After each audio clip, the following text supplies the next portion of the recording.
জানিয়ে দিব সর্বশেষ আপডেট বাংলা সংবাদ। শুরুতেই প্রধান প্রধান শিরোনাম। খালেদা জিয়ার মৃত্যুতে ভারতে শ্রদ্ধা, রাজ্যসভায় শোক প্রস্তাব। সংবাদ মাধ্যমের স্বাধীনতা নিশ্চিতে স্বনিয়ন্ত্রিত কাঠামোর ওপর গুরুত্বারোপ। ভাঙায় বিএনপির দুই গ্রুপের মধ্যে সংঘর্ষে আহত ১৫। অপরাধীদের শাস্তি পেতে হবে, টাইম ম্যাগাজিনকে তারিক রহমান। ভোটে ব্যয় ৩,০০০ কোটি ছাড়াচ্ছে। সমর্থকদের বিপদে ফেলে রেখে পালিয়েছে হাসিনা, মির্জা ফখরুল। এতক্ষণ শুনছিলেন সংবাদ শিরোনাম, এখন শুনবেন বিস্তারিত। সাবেক প্রধানমন্ত্রী ও বিএনপির সাবেক চেয়ারপারসন প্রয়াত বেগম খালেদা জিয়ার মৃত্যুতে শোক প্রস্তাব উত্থাপন করেছে ভারতের উচ্চকক্ষ সংসদ রাজ্যসভা। বুধবার ২৮ জানুয়ারি রাজ্যসভায় এ সংক্রান্ত একটি প্রস্তাব উত্থাপন করা হয়। একই প্রস্তাবে রাজ্যসভার সাবেক দুই সদস্য এল গানেসেন ও সুরেশ কালান্দির মৃত্যুতেও শোক প্রস্তাব উত্থাপন করা হয়েছে। এদিন অধিবেশন শুরু হওয়ার পর নথি পেশের আগেই রাজ্যসভার চেয়ারম্যান সিপি রাধাকৃষ্ণন প্রয়াতদের উদ্দেশ্যে শোক প্রস্তাব পাঠ করেন। এরপর তাঁদের স্মৃতির প্রতি শ্রদ্ধা জানাতে গোটা সভা ১ মিনিট নীরবতা পালন করেন অধিবেশনে উপস্থিত সদস্যবৃন্দ। রীতি মেনে রাষ্ট্রপতির ভাষণের মধ্য দিয়েই বুধবার অধিবেশনের সূচনা হয়। এ সময় উপস্থিত ছিলেন ভারতের প্রধানমন্ত্রী নরেন্দ্র মোদী ছাড়াও মন্ত্রিসভা ও রাজ্যসভার সদস্যরা। রেওয়াজ অনুযায়ী রাষ্ট্রপতির ভাষণের পর প্রধানমন্ত্রী তাকে বিদায় জানান। এরপর শুরু হয় অধিবেশনের নিয়মিত কার্যক্রম। উল্লেখ্য, খালেদা জিয়া ৩০ ডিসেম্বর ঢাকার এভারকেয়ার হাসপাতালে ইন্তেকাল করেন। তার প্রতি শেষ শ্রদ্ধা জানাতে ঢাকায় আসেন ভারতের পররাষ্ট্রমন্ত্রী এস জয়শঙ্কর।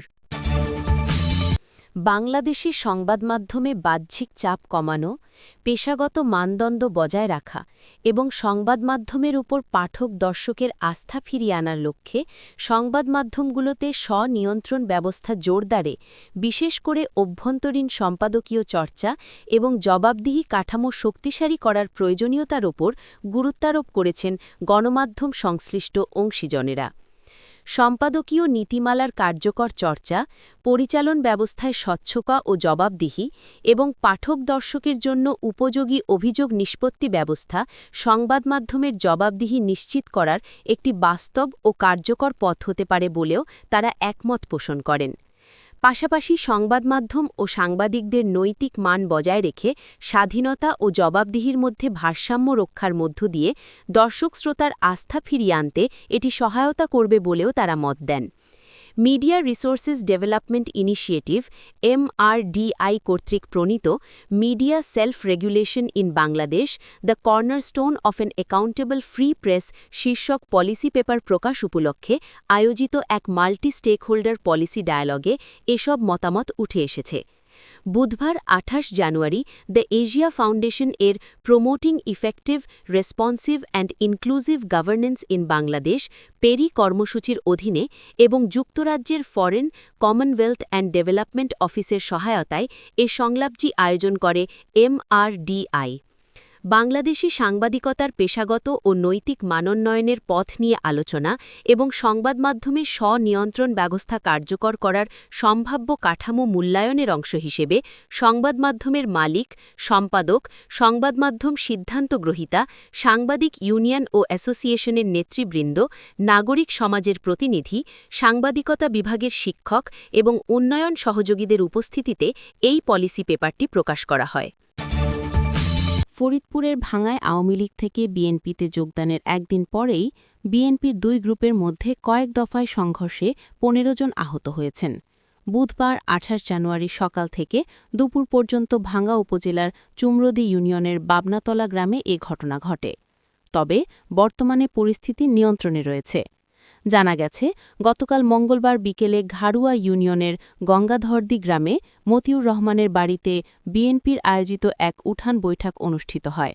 উক্ত অনুষ্ঠানে বাংলাদেশ কৃষক দলের কেন্দ্রীয় কমিটির সাধারণ সম্পাদক শহীদুল ইসলাম বাবুলের হাতে ফুল দিয়ে আশপাশের কয়েকশো গ্রামবাসী আওয়ামী লীগ থেকে বিএনপিতে যোগদান করেন। তারা সবাই ইতিপূর্বে নিক্সন চৌধুরী ও কাজী জাফরুল্লাহর সমর্থিত নেতাকর্মী ছিলেন এবং আওয়ামী লীগের রাজনীতি করতেন। বৈঠকের সময় উভয়ের মধ্যে তর্ক-বিতর্কের ঘটনা ঘটে। এর জের ধরেই বেলা ১০টা থেকে বেলা ১টা পর্যন্ত দুই পক্ষের লোকজন লাঠি, সোঁটা, ইট, পাটকেল, দেশীয় অস্ত্র নিয়ে দফায় দফায় সংঘর্ষে জড়ায়। এতে দুই পক্ষের ১৫ জন আহত হয়। আহতদের ভাঙা উপজেলা স্বাস্থ্য কমপ্লেক্সে ভর্তি হয়। এ ব্যাপারে ভাঙা থানার উপপরিদর্শক এসআই আফজাল হোসেন জানান, এখন পর্যন্ত কোনো পক্ষের লিখিত অভিযোগ পাওয়া যায় নাই। লিখিত অভিযোগ পেলে আইনগত ব্যবস্থা নেওয়া হবে। দীর্ঘ ১৭ বছর পর দেশে ফিরেছেন তারেক রহমান। ফিরে এসেই তিনি যেন বাংলাদেশের রাজনীতির কেন্দ্রবিন্দুতে। লন্ডনের নির্বাসিত জীবনের অবসান ঘটিয়ে গত ২৫ ডিসেম্বর ঢাকায় পা রাখার পর থেকে সময় যেন তার জন্য দ্রুত গতিতে এগোচ্ছে। বিমানবন্দরে তাকে স্বাগত জানাতে জড়ো হয়েছিল লাখো মানুষ। এর মাত্র ৫ দিনের মাথায় তার মা, বাংলাদেশের প্রথম নারী প্রধানমন্ত্রী ও বিএনপি চেয়ারপারসন খালেদা জিয়ার মৃত্যু, যা দেশ জুড়ে শোক ও আবেগের ঢেউ তোলে। প্রভাবশালী মার্কিন ম্যাগাজিন টাইমকে দেওয়া প্রথম সাক্ষাৎকারে তারেক রহমান কথা বলেন ধীরস্বরে, কিছুটা সংযত ভঙ্গিতে। কণ্ঠে ক্লান্তি স্পষ্ট। তিনি বলেন, খুব ঠান্ডা শীত এলে এখনও পিঠে ব্যথা হয়। কারাগারে নির্যাতনের ফল, কিন্তু আমি এটাকে বোঝা মনে করি না। এটা আমাকে মানুষের প্রতি আমার দায়িত্বের কথা মনে করিয়ে দেয়। ২০০৭-৮ সালে সেনা সমর্থিত তত্ত্বাবধায়ক সরকারের সময় ১৮ মাস কারাবন্দী ছিলেন তারেক রহমান। সেই সময় তার উপর চালানো শারীরিক নির্যাতনের কথা উল্লেখ করে তিনি জানান, মেরুদণ্ডের জটিলতা আজও তাকে ভোগাচ্ছে। চিকিৎসার জন্যই মূলত তিনি যুক্তরাজ্যে গিয়েছিলেন। সেই নির্বাসনই পরে দীর্ঘ রাজনৈতিক নির্বাসনের রূপ নেয়। তারেক রহমানের সাক্ষাৎকারের আলোকে টাইমের প্রতিবেদনে বলা হয়েছে, তিনি দেশে ফেরার পরপরই সামনে এসেছে বড় রাজনৈতিক বাস্তবতা।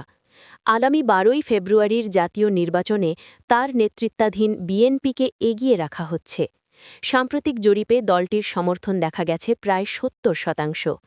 শেখ হাসিনার নেতৃত্বাধীন আওয়ামী লীগ ছাত্র জনতার অভ্যুত্থানে ক্ষমতাচ্যুত হওয়ার পর এই নির্বাচন অনুষ্ঠিত হচ্ছে। সেই অভ্যুত্থানে প্রাণ গেছে প্রায় ১৫০০ মানুষের।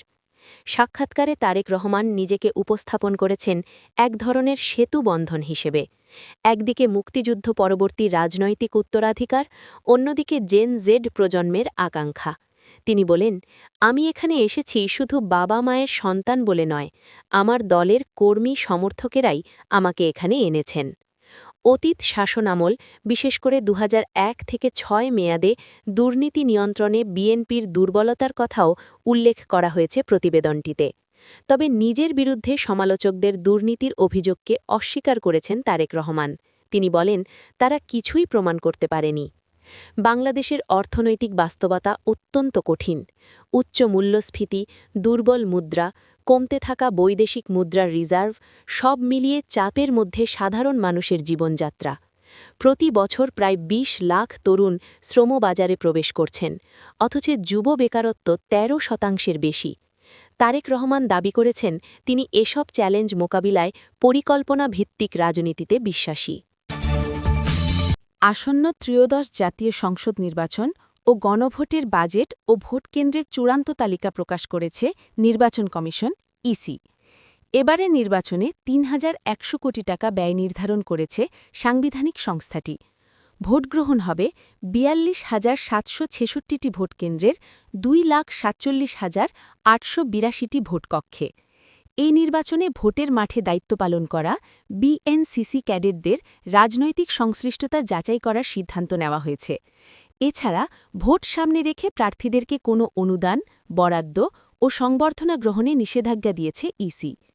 নির্বাচনের বাজেট সম্পর্কে ইসি কর্মকর্তারা জানিয়েছেন, ৩,১০০ কোটি টাকার মধ্যে নির্বাচন পরিচালনা খাতে ব্যয় ধরা হয়েছে ১,২০০ কোটি টাকা, আর আইনশৃঙ্খলা বাহিনীর অনুকূলে বরাদ্দ রাখা হয়েছে ১,৪০০ কোটি টাকা। গণভোট, পোস্টাল ব্যালট ও অন্যান্য খাতে ব্যয় ধরা হয়েছে ৫০০ কোটি টাকা। তবে প্রয়োজন অনুযায়ী এই বরাদ্দ বাড়তে পারে। দ্বাদশ জাতীয় সংসদ নির্বাচনে ব্যয় ছিল ২,২৭৬ কোটি টাকা। এবারের নির্বাচনে ব্যয় বৃদ্ধি সম্পর্কে জানতে চাইলে নির্বাচন কমিশনের সিনিয়র সচিব আক্তার আহমেদ জানিয়েছেন, এবার সংসদ নির্বাচনের পাশাপাশি গণভোট অনুষ্ঠিত হওয়ায় স্বাভাবিকভাবেই আগের চেয়ে ব্যয় বাড়বে। এছাড়া পোস্টাল ব্যালটের মাধ্যমে প্রবাসীদের ভোট গ্রহণও ব্যয় বাড়ার কারণ। তবে প্রয়োজন অনুসারে এ বাজেট কমতে বা বাড়তে পারে। ভোট কেন্দ্রের চূড়ান্ত তালিকা প্রকাশ। আসন্ন নির্বাচনে সারা দেশে মোট ৪২,৭৬৬টি ভোটকেন্দ্রে ভোটগ্রহণ অনুষ্ঠিত হবে। এসব কেন্দ্রে ভোটারদের জন্য থাকবে ২,৪৭,৮৮২টি ভোটকক্ষ। এই বিশাল কর্মযজ্ঞ সামলাতে প্রিজাইডিং ও পোলিং অফিসার মিলিয়ে মোট ৭,৮৫,২২৫ জন ভোটগ্রহণকারী কর্মকর্তা দায়িত্ব পালন করবেন। গতকাল বুধবার নির্বাচন ভবনে ভোটকেন্দ্র ও কক্ষের চূড়ান্ত তালিকা প্রকাশ করেন নির্বাচন কমিশনের সিনিয়র সচিব আক্তার আহমেদ। আক্তার আহমেদ জানান, সুষ্ঠুভাবে ভোট গ্রহণের জন্য পর্যাপ্ত জনবল নিয়োগ দেওয়া হয়েছে। এর মধ্যে প্রিজাইডিং অফিসার ৪২,৭৭৯ জন, সহকারী প্রিজাইডিং অফিসার ২,৪৭,৮৮২ জন, পোলিং অফিসার 4,94,964 জন। সব মিলিয়ে মোট ভোটগ্রহণকারী কর্মকর্তার সংখ্যা দাঁড়িয়েছে 7,85,225 জনে। দেশে শান্তি ফিরিয়ে আনার উপর গুরুত্বারোপ করেছেন বিএনপি মহাসচিব মির্জা ফখরুল ইসলাম আলমগীর। তিনি বলেন, দেশে শান্তি নিয়ে আসার চেষ্টা করব, এটাই এখন দরকার। অন্যান্যবার এই এলাকায় নৌকা আর ধানের শীষ মার্কা নিয়ে ছুটোছুটি করতে হয়েছে। এবার নৌকা নেই, পালিয়েছে। শেখ হাসিনা তাদের সমর্থকদের বিপদে ফেলে রেখে গেছে। বুধবার ২৮ জানুয়ারি দুপুরে ঠাকুরগাঁও ১ আসনের রায়পুর ইউনিয়নের মোলানীবাজার এলাকায় এক নির্বাচনী পথসভায় এসব কথা বলেন মির্জা ফখরুল। সংখ্যালঘুদের আশ্বস্ত করে মির্জা ফখরুল বলেন, আমরা তাদের পাশে দাঁড়িয়েছি। আমরা হিন্দু ভাইদের পরিষ্কার বলেছি, আপনারা চিন্তা করবেন না, আমরা আছি আপনাদের সাথে। যারা অন্যায় করেছে তাদের শুধু শাস্তি হবে, যারা অন্যায় করেননি তাদের শাস্তি হবে না, তাদের বুকের মধ্যে রাখব। ভোটারদের উদ্দেশ্যে তিনি বলেন, আমাকে সমর্থন করলে উন্নয়নের কাজগুলো করব। জোটের রাজনীতি ও দুর্নীতি প্রসঙ্গে বিএনপি মহাসচিব বলেন, ২০০১ সালে জামাত বিএনপির সাথে জোটে থাকলেও বলা হচ্ছে বিএনপি দুর্নীতি করেছে, তাহলে ভাগ তো তারাও পেয়েছে। নির্বাচনী গণসংযোগে মির্জা ফখরুল ধানের শীষ মার্কার লিফলেট বিতরণ সহ দেশ ও এলাকার সার্বিক উন্নয়নে নানা প্রতিশ্রুতি দেন। এদিন তিনি আরও বেশ কয়েকটি গণসংযোগে নির্বাচনী প্রচারণায় অংশ নেবেন।